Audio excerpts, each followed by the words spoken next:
सीख देने वाली कहानी। बेटा अब खुद कमाने वाला हो गया था। इसके बाद बात पर अपनी माँ से झगड़ पड़ता था। ये वही माटी जो बेटे के लिए पट्टी से भी लड़ जाती थी, मगर अब फाइनेंशियल इंडिपेंडेंट बेटा पिता के कई बार समझाने पर भी इग्नोर कर देता और कहता कि यही तो उम्र है शौक की, खाने पहनने की। जब आपकी तरह मुंह में दर्द और पेट पर आप नहीं रहेगी तो क्या करूँगा।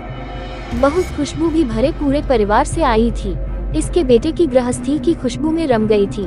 बेटे की नौकरी अच्छी थी तो फ्रेंड सर्कल भी उसी हिसाब से मॉडल थी। बहू को अक्सर वो पुराने स्टाइल के कपड़े छोड़कर मॉडल बनने के लिए कहता, मगर बहुत मना कर देती तो वे कहता, कमाल करते हो तुम, आजकल सारा जमाना ऐसा करता है। मैं क्या कुछ नया कर रहा हूँ, तुम्हारे सुख के लिए सब कर रहा हूँ और तुम हो कि उन्हीं पुराने विचारों में अटकी हो। क्वालिटी लाइफ क्या होती है तुम्हें मालूम ही नहीं, और बहू गलती क्वालिटी लाइफ क्या होती है ये मुझे जानना भी नहीं है, क्योंकि लाइफ की क्वालिटी क्या हो मैं इस बात पर विश्वास सकती हूँ। आज अचानक पापा आईसीयू में एडमिट हुए थे। हार्ट अटैक आया था। डॉक्टर ने पर्चा पकड़ाया, 3 लाख और जमा करते थे। 1.5 लाख का बिल तो पहले ही भर दिया था, मगर अब ये 3 लाख भारी लग रहे थे। वह बाहर बैठा हुआ सोच रहा था कि अब क्या करे। उस दिन कई दोस्तों को फोन लगाया कि उसे मदद की जरूरत है, मगर किसी ने कुछ तो किसी ने कुछ बहाना कर दिया। आंखों में आंसू थे और वह उदास था। तभी खुशबू खाने का टिफिन लेकर आई और बोली, अपना ख्याल रखना भी जरूरी है, ऐसे उदास होने से क्या होगा, हिम्मत से काम लो, बाबूजी को कुछ नहीं होगा, आप चिंता मत करो,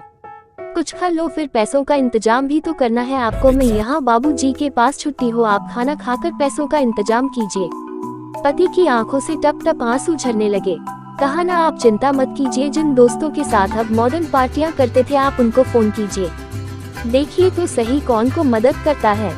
खामोश निगाहों से जमीन की तरफ देख रहा था कि खुशबू का हाथ उसकी पीठ पर आ गया और वह पीठ को सहलाने लगी। सबने मना कर दिया, सबने कोई न कोई बहाना बना दिया। फिर वो आज पता चला कि ऐसी दोस्ती तब तक की है जब तक जेट में पैसा है। किसी ने भी हाल ही कहा, जबकि उनकी पार्टियों पर मैंने लाखों उड़ा दिए इसी दिन के लिए, तो बचाने के लिए माँ बाप कहते थे।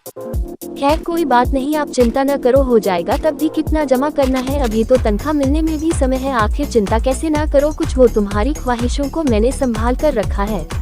क्या मतलब, तुम जो मुझे नए नए तरह के कपड़ों और दूसरी चीजों के लिए पैसे देते थे वे सब मैंने संभाल कर रखे हैं। जी ने फोन पर बताया था 3 लाख जमा करने हैं, मेरे पास 2 लाख थे, बाकी मैंने अपने भैया से मंगवा लिए है, तो फिर मैं सिर्फ एक ही दिन वे में खाना है, बाकी में पैसे है। खुशबू ने थैला टिफिन सहित उसके हाथों में थमा दिया। खुशबू तुम सचमुच अर्धांगिनी हो, मैं तुम्हें मॉडल बनाना चाहता था, हवा में उड़ रहा था, मगर तुमने अपने संस्कार नहीं छोड़े, आज वही काम आए हैं।